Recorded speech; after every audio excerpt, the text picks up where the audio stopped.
প্রণয়ের অন্তিমক্ষণ লেখিকা অনন্যা পর্ব ৫। আমি যাকে খুশি তাকে জড়িয়ে ধরব, এতে আপনার কি? অনেক চুপ থেকেছি আর নয়। তখন থেকে কি শুরু করেছেন? হ্যাঁ। আহানাফ এক ভ্রু উঁচু করে তাকিয়ে তার দিকে। কুহুও সাহস সঞ্চয় করে তাকিয়ে রইল।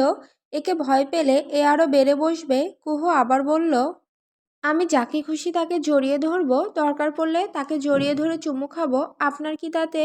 আহানাফ কিছু বলল না। কুহু ভাবল হয়তো ভয় পেয়েছে। বাঁকা হাসল সে। হঠাৎ আহানাফ পেছনে ঘুরে গিয়ে একটা হকি স্টিক নিয়ে এলো। এরপর এক পা করে তার দিকে এগোতে লাগলো। কুহু চোখ বড় বড় করে হকি স্টিকটার দিকে তাকালো। পেছাতে লাগলো সে। আহানাফ বলে উঠল, কি যেন বলছিলেন? কুহু পুরো রুম জুড়ে ঘুরতে লাগলো। কোনো মতেই দেওয়ালের সাথে পিঠ ঠেকতে দেওয়া যাবে না। আহানাফ বিরক্ত হলো বড্ড। পুরো রুম জুড়ে হাঁটছে তারা। আহানাফ বলে উঠল, স্টপ। কুহু থামলো। আহানাফ বলল, হয় নিজে থেকে ওই ছেলের থেকে দূরে থাকবে, না হয় আমি ব্যবস্থা করে দিব। কুহু কপাল কুঁচকে বলল, কেন দূরে থাকবো কেন? আহানাফ ওর দিকে তাকিয়ে কঠোর স্বরে বলল, এত কথা বলো কেন? যা বলেছি তাই করবে, অন্যথায়। আহানাফের কপাল কুঁচকে গেল বিরক্তিতে। কবরে পাঠিয়ে দিব, তোমাকে না, যে ছেলের সাথে মিশবে সেই ছেলেকেই। কুহু বুঝল সবটা, কিন্তু এটা কখনো সম্ভব না। কুহু বলল, আপনি যা চাইছেন তা হবার নয়। আর আপনি যে ছেলের কথা বলছেন, মানে যাকে জড়িয়ে ধরেছি, সে আমার উঠবি হয়। আহনাফ এক ভ্রু উঁচু করে ঘাড় বাঁকালো। কুহু বলল, তাই আপনি আমার থেকে দূরে থাকবেন? আর ফ্রিতে একটা পরামর্শ দিচ্ছি, আপনি যাকে চান তাকে নয়, যে আপনাকে চায় তাকে আপন করে নিন, সুখী হবেন। কুহু কথাগুলো বলেই চলে যেতে নেয়। আহনাফ বলে উঠল, কে আমাকে চাইলো না চাইলো আই ডোন্ট কেয়ার, আমার কাকে চাই সেটাই হচ্ছে ফ্যাক্ট। এখন সে কারো উঠবি হোক আর 10 বাচ্চার মাই হোক, আই ডোন্ট কেয়ার, আমার তাকেই লাগবে, দরকার পড়লে ছিনিয়ে নিব। কুহু তাচ্ছিল্যের স্বরে বলল, বড়লোকের ছাউনা আপনি ছিনিয়ে নেওয়া ছাড়া আর কী বা করতে পারবেন? এর চেয়ে অন্যদিকে রাস্তা মাপুন, আপনার আমার দুজনের জন্যই ভালো হবে এতে। কুহু দরজা খুলে চলে গেল। আহনাফ তার যাওয়ার পানে তাকিয়ে বলে উঠল, বড্ড ঘাটতারা মেয়ে। যে জায়গায় আমার জন্য এত মেয়ে পাগল, সেই জায়গায় এই মেয়ে আমাকে এক চুলো পাত্তা দিল না। হ্যাঁ, তোমার ওই উর্বিকে যদি আমি আমার সম্বন্ধী না বানিয়েছি, তাহলে আমার নামও আহনাফ না। মনে রাখবেন মিস তিলোত্তমা। তোর ওই পীড়িতের ভাই আস্ত একটা খাটাস। ইচ্ছা করছিল দুই গালে ঠাস ঠাস করে দুটো চড় লাগাতে। রোদেলা মুখটা ছোট করে বলে উঠল, তুই আমাকে গালি দে, মার, তাও আমার আহনাফ ভাইকে নিয়ে কিছু বলিস না, কারণ তোকে চাইলেও কিছু বলতে পারবো না আমি। কুহু রোদেলার দিকে অদ্ভুত নয়নে তাকালো। একটা মেয়ে কি করে একটা ছেলেকে এত ভালোবাসতে পারে? দিনের পর দিন এত অবহেলা পেয়েও ভালোবেসে যাচ্ছে, অথচ অপর পক্ষের কোনো হুঁশ নেই এতে। এতেও মেয়েটা দিব্যি খুশি আছে, নিজের মতো করে কত কিছুই না কল্পনা করে তার সেই শখের পুরুষকে নিয়ে। কুহুকে সব সময় তার কথা বলতেই থাকে, একদিন দেখিস এটা হবে, ওটা হবে, আমরা ওখানে যাব, আরও কত কিছু। রোদের এই স্বপ্ন কি আদৌ কোনোদিন সত্য হবে? কুহু কি তৃতীয় পক্ষ হয়ে গেল তাদের মাঝে? তাদের বন্ধুতে যদি ফাটল ধরে এর কারণে? কুহুর ভাবনার মাঝে রোদেলা বলে উঠল, কি রে, কি ভাবছিস? কুহু ভাবনার জগৎ থেকে বেরিয়ে এলো। কিছু না, তোর গাড়ি এসে গেছে, যা।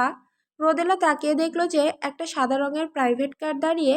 সে বলে উঠল, আই, আজ তোকে নামিয়ে দেই প্লিজ বেবি, প্রতিদিনই তো মানা করিস, আজকে অন্তত আয় প্লিজ। কুহু বলে উঠল, জানিসই তো এসব গাড়িতে আমি উঠতে পারি না, বমি পাই। রোদেলা দীর্ঘশ্বাস ছাড়লো। এরপর বলল, দেখিস তোর এমন একটা ছেলের সাথে বিয়ে হবে যার অনেক প্রাইভেট কার থাকবে। কুহু হো হো করে হেসে উঠল। এরপর কিছু একটা মনে পড়তে বলল, তোর উনি কেন ডাকলো, জিজ্ঞাসা করলি না যে? রোদেলা হালকা হেসে বলল, কিছু কিছু ব্যাপার অজানা থাকাই ভালো, এতে হৃদয়ে জ্বালা কম হয়। রোদেলা কথাটা বলেই গাড়িতে উঠে পড়ল। গাড়িটা স্টার্ট দিতেই তা অনেকটা দূর চলে গেল। রোদেলার সিটে হেলান দিয়ে চোখটা বন্ধ করে ফেলল। বিড়বিড় করে বলল, আহনাফ ভাই আমার, শুধুই আমার। কুহু ভ্রু কুঁচকালো। বলতে কি চাইল রোদ? বিরক্ত লাগলো কুহুর। ছোট্ট একটা মাথা, তার এত কিছু ভাবতে গেলে মাথা ব্যথা শুরু হয়ে যায়। আর কিছু না ভেবে সামনের দিকে হাঁটা আরম্ভ করতে নিল। হঠাৎ তখন একটা বাইক এসে থামলো তার সামনে। কুহু তাকিয়ে দেখে আয়ান। আয়ান হেসে বলে উঠল, উঠে বস, কুহু প্রথমে মানা করতে চাইলো, কিন্তু একটু খেয়াল করতেই দেখলো দূরে আহনাবকে দাঁড়িয়ে থাকতে। আর কিছু না ভেবে সে আয়নের বাইকে উঠে পড়ল। আয়ন এতে অবাক হয়েছিল অনেক, কিন্তু কুহু তাকে অবাকের শেষ চূড়ায় পৌঁছে দেওয়ার জন্য তাকে পেছন থেকে জড়িয়ে ধরে। আয়ন হাঁ হয়ে গেল, বাইক স্টার্ট দিতে ভুলে গেল। এদিকে আহনাব রাগে হিতাহিত জ্ঞানশূন্য হয়ে গেল। আরিফ, আদিত আর নাতাশা একে অপরের দিকে তাকাচ্ছে একবার, তো কুহুর দিকে তাকাচ্ছে একবার। তারা একসাথে আহনাবের দিকে ঘাড় ঘুরিয়ে তাকালো।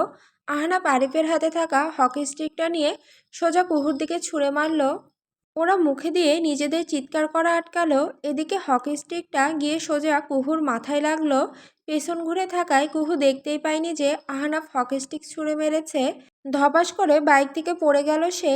আয়ন এখনো হাঁ হয়ে ভাবছে যে হচ্ছেটা কি। এদিকে কুহু যে পড়ে গেছে তার খেয়ালই নেই। মানুষজনের চেঁচামেচিতে তার হুঁশ এলো। মানুষকে এদিকেই তাকিয়ে থাকতে দেখে কপাল কুঁচকালো সে। পেছনে তাকাতেই দেখলো কুহু নেই। নিচের দিকে চোখ যেতেই ভরকালো সে। কুহু পড়ল কিভাবে, আর কখনই বা পড়ল। সে দ্রুত বেগে নেমে পড়ল বাইক থেকে।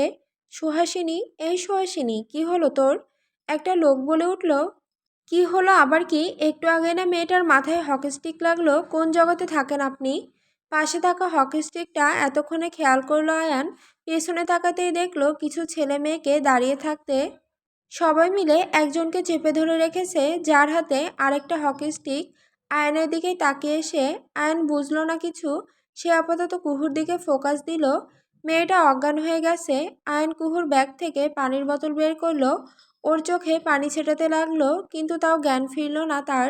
আয়নের ভয় হলো। কুহু, এই কুহু! হঠাৎ সেখানে আহনাব উপস্থিত হলো। তখন আশেপাশে এত মানুষ দেখে চেঁচিয়ে উঠল সে। হেল্প তো করছেন না, উল্টো ভিড় বাড়াচ্ছেন। নিজেদের কাজ করুন গিয়ে, যান। একে একে কেটে পড়ল সবাই। আহনাবকে কম বেশি সবাই চেনে। কে বলতে পারে এখন আবার তাদের হকি স্টিক দিয়ে মারনা শুরু করে দেয়। তাই কেউ রিস্ক নিল না। তখন রাফি এক বালতি পানি নিয়ে হাজির হলো।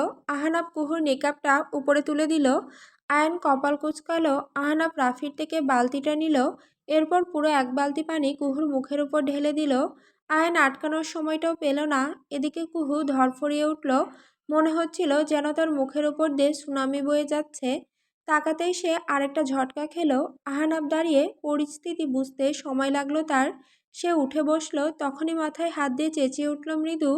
আয়ন বিচলিত হয়ে বলল, ঠিক আছিস তুই? মাথা ব্যথা করছে?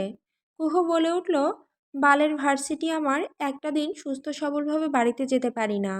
আহনাব বলে উঠল, হাহ, তুমিও ভার্সিটির একটা বালের স্টুডেন্ট? এই, বাসায় কি খেতে দেয় না?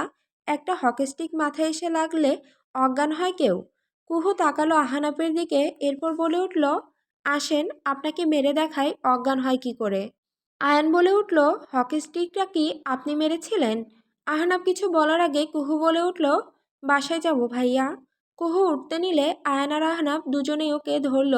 কুহু তা দেখে বলল, আরও কাউকে নিয়ে আসুন গিয়ে, সবাই মিলে ধরুন আমায়, পাবলিক বাসের হ্যান্ডেল তো আমি। এহেন কথা শুনে দুজনে একসাথে ছেড়ে দিল ওকে। কুহু ধপাস করে পড়ে গেল। বোকার মতো দুজনের দিকে তাকিয়ে রইল। এরপর কোমরে হাত দিয়ে চেঁচিয়ে উঠল সে। ওরা আবার ধরতে নিলেই কুহু বলে উঠল, হয়েছে থাক, অনেক সাহায্য করেছেন আপনারা আমার। কুহু একাই কোনো মতে উঠে দাঁড়ালো। আহনাবের চোখে মুখে এখনো রাগ। কুহু খেয়াল করলো তা, মুখ ভেঙচি কাটল সে। আহনাব মনে মনে বলল, একবার হাতের নাগালে পাই তোমায়, এরপর বোঝাবো। জড়িয়ে ধরার খুব শখ না, মজা বোঝাবো তোমায়। কুহু বলে উঠল, বাইকে যেতে পারবো না, রিক্সা নিন। আয়ান আচ্ছা বলে রিক্সা খুঁজতে লাগলো। আহনাবের ভালো লাগলো না ব্যাপারটা। এই ছেলের সাথে যাবে এখন তার তিলোত্তমা। রিকশায় একে অপরের পাশে বসবে তারা, যদি আবার ঢং করে হাতে হাত রাখে। আমার গাড়িতে করে চলে যান আপনারা, যেহেতু দোষটা আমার। আহনাব দাঁতে দাঁত চেপে বলল কথাগুলো। আদিত, আরিফ আর নাতাশা হা হয়ে গেল। প্রেমে পড়লে সত্যি সবাই চেঞ্জ হয়ে যায়। আপনার গাড়িতে করে কেন যাব? কুহুর কথায় আহনাব শুধু এক ভ্রু উঁচু করে তাকালো তার দিকে। হকি স্টিকটা দেখালো ইশারায়। কুহু আমতা আমতা করে বলল, ইয়ে, আপনার গাড়িতেই তো যাব। হ্যাঁ, দোষ তো আপনার। আয়ন বলে উঠল, তারপরেও। কুহু বলে উঠল, আপনি চুপ করুন। আয়নের মুখটা চুপসে গেল। আহনাব রাফিকে গাড়ির চাবি দিয়ে ওদের পৌঁছে দিতে বলল। কুহু ব্যাগটা উঠিয়ে চলে গেল। কি মনে করে পেছনে ফিরে তাকালো সে। আহনাব হকি স্টিকটা উঠিয়ে শাসালো ওকে। কুহু ভয়ে আর পেছনে তাকালো না। আদিত বলে উঠল, যার প্রেম জীবনেও কোনোদিন হওয়ার কথা না তারই সবার আগে হয়ে গেল, আর আমরাই সিঙ্গেল রয়ে গেলাম। আরিফ একটা দীর্ঘশ্বাস ছেড়ে বলল, হামারা ফুডা কপাল। নাতাশা বলে উঠল, আমি তো পেয়ে গেছি আহনাব, আই থিঙ্ক আমি তোর হেল্প করতে পারবো। আহনাব নাতাশার কথা শুনে কপাল কুঁচকালো। নাতাশা শয়তানি হাসি দিল। আদিত বলল, হয়ে গেল, কার জানি কপাল পুড়ল রে। নাতাশা আদিত্যের পিঠে ধড়াম করে কিল বসিয়ে দিল। হঠাৎ তাদের সামনে একটা কালো রঙের গাড়ি এসে থামলো। সবাই কপাল কুঁচকালো। গাড়ির দরজা খুলে গেল। স্যুটকোট পরা একটা লোক নেমে এলো। চোখে তার সানগ্লাস। আহনাব চসূচক শব্দ করল। আশেপাশে তাকাতেই খেয়াল করলো কিছু মেয়ে হাঁ করে তাকিয়ে এদিকে। এদিকে লোকটা এগিয়ে এসে আদিত আরিফের সাথে হ্যান্ডশেক করলো। হ্যালো ইয়াং ম্যান, কী খবর? নাতাশা বলে উঠল, আঙ্কেল, আমার তো মাঝে মাঝে ইচ্ছে করে আপনাকে বিয়ে করে নিতে, আপনি এখনো এত হ্যান্ডসাম। আহান শাহরিয়ার হো হো করে হেসে উঠল। আহানাব বলল, তুমি এখানে কেন এসেছো? আহান শাহরিয়ার বললেন, আমাকে দেখতেই তো তোমার পেছন জ্বলে কেন? আদিত বলে উঠল, আরে বোঝেন না আঙ্কেল, আপনি আসলে ওর দাম কমে যায় না, আপনি যে ওর থেকে বেশি হ্যান্ডসাম। আহানাব বিরক্তিকর দৃষ্টিতে তাকালো। কি সমস্যা, এখানে এসেছো কেন? আহান শাহরিয়ার বললেন, শুনলাম আমার সোকল্ড ছেলে নাকি কোন মেয়েকে চুমু খেয়েছে। হ্যাঁ, তো কি হয়েছে?